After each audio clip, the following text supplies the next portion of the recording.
Hello, rascals and Ronin. My name is TBSguy, and long ago, in the misty, forgotten land of the faraway before times, when dinosaurs roamed the earth and people were allowed to go outside and do things, Riot accidentally released the wrong splash art for a skin onto the PBE. I think it was Elderwood Nocturne who had a part of his splash art, or at least the little loading bit, replaced with a JPEG for a skin and a champion that we hadn't seen yet at that point. It was a very attractive-looking black woman standing in a sort of semi-futuristic space, and it wasn't a finished splash art, but she was wearing like some futuristic, modern-looking clothing, like she was in some kind of a pop group or something. And I took a look at that, and I was like, oh, well, that's clearly a new champion. Like, there's no other character in League of Legends who fits that description, so this must be a new champion, and this must be their launch skin. But I mean, well, technically, I said, she does match the description of, Lucian's wife, Senna. The lady who's trapped in the lake. She does match that description, but there's no way that they're gonna bring Senna into the game. Like, there's no way. They're never gonna, Senna as a champion? Never gonna happen. Riot are not gonna bring Senna into League of Legends as a champion. There's literally no way that could possibly happen. Ha ha ha ha ha. I said and laughed. And then Riot brought Senna into the game as a champion. One thing we tested with Kai'Sa was taking a character players knew from the lore and fully realizing him in game as a playable champion. Bringing the legends to life that we've only heard tales about has led to champions with impactful stories, but also made the whole world of Runeterra feel more alive. Since we felt it went well with Kai'Sa, we started working on bringing Senna out of the Lantern for League's 10-year anniversary. We have heard loud and clear that you all want more of this, accompanied by exciting new stories that drive the world of Runeterra forward. So expect to see another familiar face hit the Rift later this year. So this time, as you've no doubt sussed out from the title and thumbnail of this video, I am going to trust my gut for a second and commit to an actual prediction here and say that one of, if not the next champion to come out after the Volibear rework goes up is going to be the masked champion man guy who refused to die. Champions team has been hard at work on 2 champions that will be part of a big event this summer. The event will blossom with a new jungler to fawn over, followed by a masked champion who refuses to die. And it's going to turn out to be Yasuo's brother Yone, either back from the dead or never actually dead in the first place, or he faked his death, or he's a ghost. And in this video, we're going to talk about the evidence. Like, I say evidence with giant air quotes around it, because there is no evidence. This is just speculation and sort of thematic intuition, I suppose. But we're going to give it a shot and see if I can't construct something that vaguely resembles a coherent argument why Yone is going to be the next champion, and then we're going to talk about why maybe he shouldn't be. Like, why, at least on the face of it, maybe, it's not such a great idea to bring back Yone, the guy, Yasuo's brother. Maybe not such a great idea to bring him back as a champion. Now, all of my arguments, and calling them arguments may be generous, it's more like vague thematic implications, but all of that is premised on one perhaps rather flimsy premise, and that is that the story whose splash art you're looking at right now is meant to be a champion teaser. If this story is a champion teaser, then I feel reasonably confident that I've got legs to stand on with this particular theory. If it's not meant to be a champion teaser, if it's just meant to be a world-building exercise or a setup for a teaser for a story for a known champion, who we're going to encounter over the course of the story, just in the future, and it's nothing to do with any new champions at all, then I know I'm completely wrong and definitely not going to be Yone. This story is called Perennial by Dana Loeri Shaw, who I believe follows me on Twitter, actually. So, Dana, if you're watching this, hi! I'm gonna sort of cherry pick a whole bunch of nonsense out of your very long, very good story that people should read. Sorry, I'm not gonna give it my full attention. But I suppose if the people in the comments would like me to go through the whole actual story for real, then we could definitely do that in a future video. But for the moment, I've got these little bookmarks out on the side, and we're only going to look at the bits that support my argument, and we're going to ignore absolutely everything that speaks against it, because that's how you do these things, isn't it? Anyway, let us talk about brothers, blades, and saplings. So, in this story, the framing device of the story is that there is this festival of the Spirit Blossoms, which is a festival where, like, the spirits of the dead return from the afterlife to communicate with the living and offer them closure for things that they may not, quite have gotten over yet, and offer them peace and serenity and the ability to move on with their lives from past tragedies and past losses. And over the course of this story, an old man named Ituren is trying to connect with his step-granddaughter, who is having some trouble connecting with anyone because Noxus is invading Ionia, and that's a whole thing. Like, you can see how that would stress a person out. Anyway, he tries to connect with her by telling her old stories about the reason why in this particular village, during the Festival of the Spirit Blossoms, they have a tradition of burying all of the available blades that are, like, in this, everything with a blade just gets buried in the ground, which seems expensive and inconvenient, but anyway, that's a thing that they do. Why do they do that? Well, because, as Ituren puts it, once upon a time there was no war, because it was before war, they hadn't invented it yet. And this guy named the Collector is a jealous and was like, I'm gonna invent war because I'm jealous of this other guy, so I'm gonna make some swords, and I'm gonna put them in the ground, and then swords are gonna, like, there's gonna be trees in the real world. I'm a spirit, but in the real world, my spirit swords are gonna make sword trees that grow out of the ground, and they're also swords, but they're trees at the same time. So those sword trees grow, and then the brothers come along. They're not named, they're just called the brothers. And they find these sword trees, and they go, oh, cool, sword trees! And they take those sword trees, and it turns out that was a bad idea because the Collector is a little bit of a Sauron, and he's done this whole One Ring thing where he pours obsession and jealousy into the sword so that anyone who picks it up gets full of obsession and jealousy as well. And so eventually, obsession and jealousy causes the brothers to come to blows and fight each other, and maybe kill each other. It's not real clear from the story that's told. And so we have, like, the building blocks of the story between Yasuo and Yone right there. Brothers, swords, and saplings. Now, the saplings bit is perhaps a little bit more obscure. Maybe not so much. Maybe it's just obscure to me, but a little bit more obscure in that it is a detail from the Yasuo and Yone story where in Yasuo's younger life, he's, like, real arrogant little shit. And Yone, being the sensible older brother, is like, hey, Yasuo, you should stop being an arrogant little here, have a maple seed, and learn to be less of an arrogant And it's like a spiritual Zen lesson in humility about, hey, a seed isn't really anything on its own. You have to nurture it and give it time and attention and care, and then maybe it'll grow into something beautiful.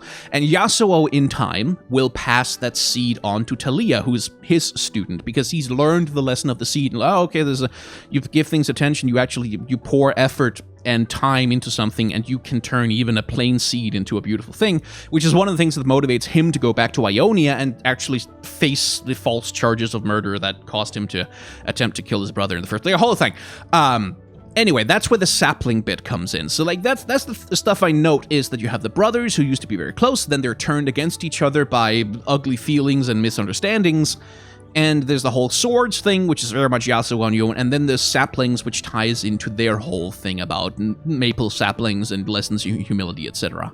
Then there's the second part. Like, the other theme that runs through this particular story is that Satoka, who's Ituren's granddaughter, knows different versions of those stories because she's from a different part of Ionia. So she cuts in and says, no, that's not how it happened.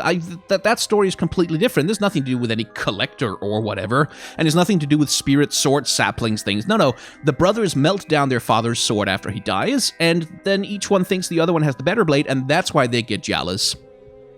And Ituren, being a wise old man, says, but these are old stories, told and retold hundreds and thousands of times over many, many lifetimes. I'm sure we each get part of it right. This is the version I know best. And that's a thread that's brought up again as Satoka goes to the festival and sees people performing like shadow puppet plays of stories that she knows another version of, and she's annoyed because it's like, no, that's not the right version of the story. That's wrong. Something else really happened, and these people don't know the real story. And so one of the underlying little themes of this whole thing is that, oh yeah, you may think you know the story about the brothers who fought and what they fought over and what happened, but there might be another version of that story. There might be another perspective on things. Maybe some stuff that got left out or forgotten. Maybe there's some things that you don't know. Maybe someone else would tell that story differently. Maybe Yasuo thinks that Yone is dead. Maybe he thinks he killed his brother, but Yone might have a different story to tell. that seems to be like an underlying current of thematic here, is like, don't trust the stories that you've heard, because there might be another version of them. That ties in further to the other theme. Like, remember how the whole village has the thing about we're burying all the swords? And the point of burying the swords is that so the brothers cannot fight. Like, if you bury the swords so they can't grow into sword saplings, then the brothers can't take up arms and they can't fight each other, and so there will be peace between the brothers. Which leads us on to the third sort of thematic layer of this story, which is an old woman, Pascoma. An old woman who has lost her husband long, long ago, and who's having trouble moving on from that loss. Ituran is her new husband. Sort of, maybe. They might marry if Pascoma can find it in herself to move on from the love that she has lost. This is why this Festival of the Spirit Blossoms is important to her, because it's an opportunity to communicate with her old husband Okere and ask him for his blessing for her to move on with her life.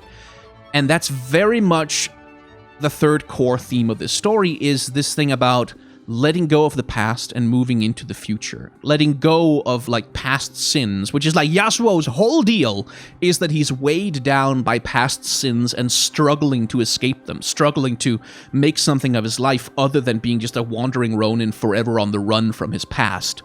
Which is also a thing that Yasuo has kind of already been doing. As I said, after his encounter with Talia, he was inspired to go back to Ionia and face the charges for which he was accused, and confront Riven, who lore nerds have for a long time assumed was the one who murdered Yasuo's master really. And there was a whole thing, like, it was the story of a broken blade or something like that. It was the story between Riven and Yasuo where they forgive each other and kind of come to terms with, oh yeah, there's a whole thing about the master dying, blah, blah, blah. We're ready to move on with our lives. So Yasuo has already begun the process of moving on with his life, but the big thing that he's maybe been exonerated for killing his master, but he still murdered his brother, and that's, like, still a huge deal for him. So the next natural step on Yasuo's storyline, like on his emotional journey, is to bring him to terms with the death of his brother, which would be fairly easily achieved by having his brother just, like, not be dead and be back and be like, hey, Yasuo, you stabbed me, but you missed, so everything's cool, you're fine, you can forgive yourself and do stuff. And those are sort of like my main reasons why I think specifically this is a Yasuo Yone teaser thing. And then there's, like, little things, like, for example, the presence of the Taker, who I agree with Necrit is probably yet another version of Kindred, but Satoka runs around in a mask that is fashioned after the face of the Taker, the little girl who's there at the moment of every death. Which is a discussion that she has with another person in the story, some very interestingly dressed woman who's dressed like a fox, who has lifelike fuzzy ears atop her head and markings like whiskers drawn across her face, and these golden amber eyes, which is very fascinating. But they have a discussion about, like, death rituals and, like, what it means to be dead and what it means to die a good death and stuff like that. So there's this theme also about, like, discussing the nature of death and the meaning of death, which, again, very Yasuo Yone kind of thing, is coming to terms with death, figuring out how death is supposed to affect you. Anyway, the lady we're talking about here is Ari. Like, Necrit has posited that it might be Ari's lost parents, but I don't think so. I think this is, like, just literally Ari herself, who's looking for a bodyguard. And I think, like I said, if this is not a champion teaser, then it's a teaser for a future Ari storyline, where she needs a bodyguard to... I don't know why she needs a bodyguard, to protect her from something, I suppose. Who the heck knows? But if it's a teaser just for an Ari story, then I'm wrong about everything. But the way I think this ties into it is that Ari is looking for a good bodyguard, right? Someone who's capable of fighting and who can protect her from... And I think she's gonna find Yone. Like, I think Yone is gonna turn out to be that bodyguard, because I think this ties into the invasion of Noxus is gearing up to invade Ionia once again. That's another thing that runs throughout this entire story, is that Noxus is like, there are Noxians in Ionia sort of halfway between colonizing and being refugees from Noxus themselves, which is causing a lot of tension, and Noxus is prying around the shores of Ionia looking for an opportunity to invade again. Yasuo's master was killed in the last Noxian invasion of Ionia, so the sense I get is there's this cycle of things where with the next Noxian invasion, Yasuo's brother also comes back into the story as a force, because he has been in hiding. Like, he wasn't really dead, but maybe maybe the thing is, like, Yone didn't want to kill Yasuo, so he faked his death in order to allow Yasuo to escape, and then he's been in hiding, wearing a mask so nobody would recognize him, and I guess fighting the Noxians as part of the resistance, something along those lines. Anyway, I think Yone is going to turn out to be Ahri's bodyguard, as like a mercenary, and then Ahri and Yone might encounter Yasuo at some point, and Yasuo's like, hey, you fight with a sword in a way that I really super recognize, and Yone's like, no, you don't know me, blah. He does this whole Batman thing, and then Yasuo's like, no, I do know you, meh, and then they fight, and then Yasuo cuts Yone's mask off his head, and it's like, oh, Yone, my brother, and then there's a emotional reunion. I don't know how the heck they're going to handle it, but that's my sense, is that that's what Ahri is doing in the story, looking for a bodyguard. She's going to find Yone, and he's gonna turn out to have been a mercenary the whole time. Something along those lines. So now, that's my theory. Those are, again, it's not really evidence as such, it's just there's all these little themes that line up so well with stuff that's already explored in Yasuo and Yone's relationship and Yasuo and Yone's stories, and this whole cyclical thing of Noxus invades once again and the wheel turns. So that's why I think it's gonna be Yone at some point. So now let's talk about why maybe it shouldn't be. Why maybe bringing back Yone, I still don't know how to pronounce it, is not such a great idea. At least on the face of it. And the reason why it's not such a great idea is, first of all, because like you can't just keep bringing people. You already did Kusho, and you already did Senna. Both characters who were supposed to be dead, and they were dead, and like their deaths served as major character motivations. Like the death of Senna, like being captured by Thresh, was Lucian's entire character motivation. When she came back, he needed like a whole new reason to be who he is and do everything that he does, which Riot obliged that by making his new quest is that him and Senna are going after the Ruined King, who's planning to do something that's probably going to be explored in the Ruined King video game. And then, like, we get in the Zed comic where Master Kusho, who Zed was supposed to have murdered, but it turns out he was secretly the Emperor the whole time, and he'd been manipulating Darth Vader behind the... It was a Star Wars thing. It was Kusho turned out to be the evil Emperor, and then Zed had to kill him because of some other reasons. Zed still has the whole thing about defending Ionia from Noxus. Like, he still has a motivating... An animating force in him that motivates him to do stuff and behave in certain ways. And the same thing goes for Lucian. Like, he gets the Ruined King to fight now. With Yasuo, though, it's like, you take away the whole being accused wrongfully of killing his master thing by having him and Riven actually unravel that thing so that he doesn't feel guilt anymore and he's not, like, wrongfully accused anymore. And that kind of takes away, like, half of his story.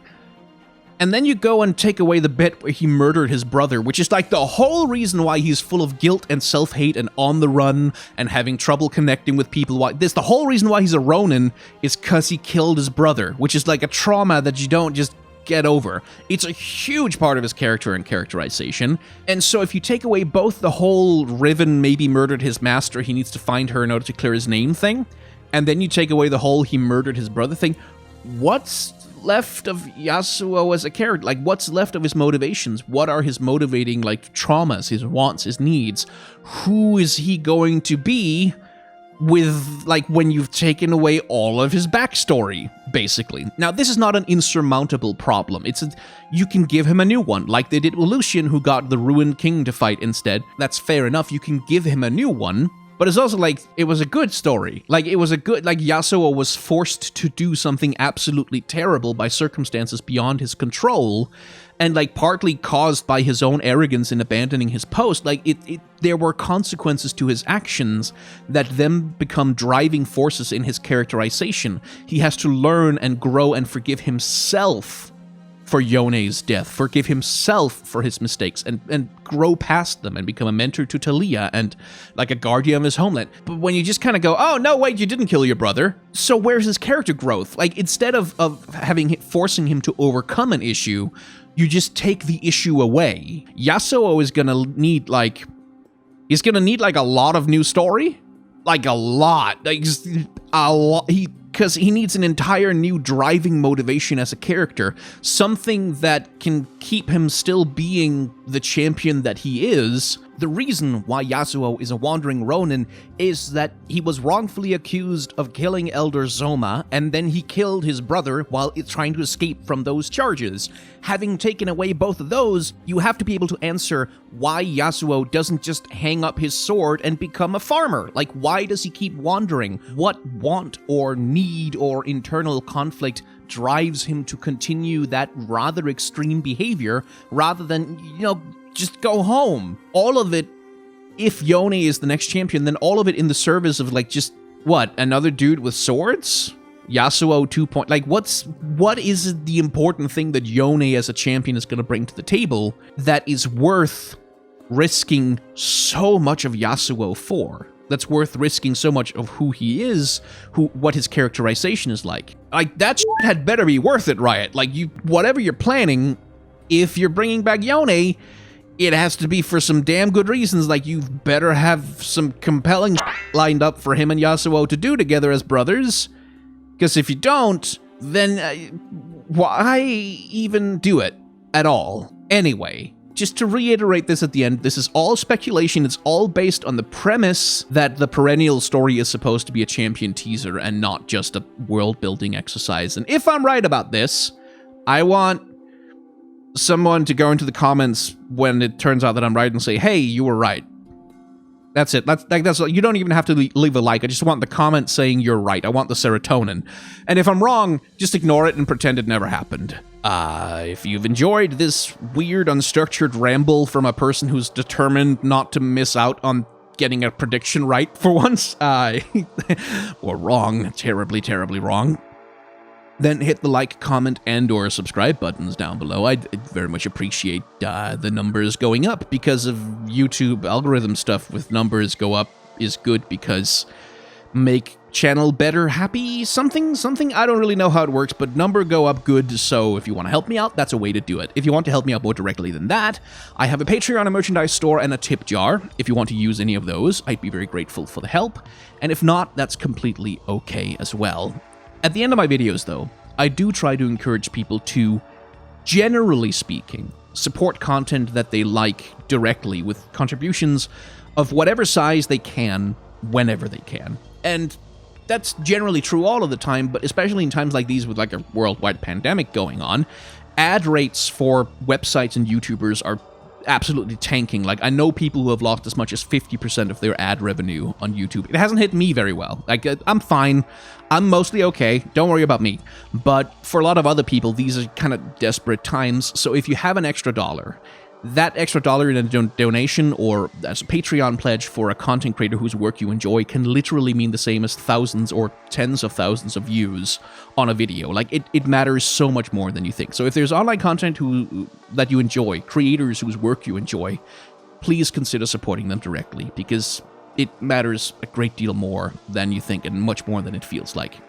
Anyway, I have to advertise my second channel. I have a second channel. I do Let's Plays over there. I do streaming over there. Sometimes I edit videos on stream over that channel. Sometimes I play games. And I'm doing a playthrough of Final Fantasy IX right now, which isn't the best Final Fantasy game, objectively, by far. Do not at me. And also Majora's Mask every once in a while. And I'm playing Legends of Runeterra over there as well. Maybe I'll play a Yone deck at some point just to try it? I don't know. Was that it? I think that was it. Thank you very much for watching, and please remember to wash your hands.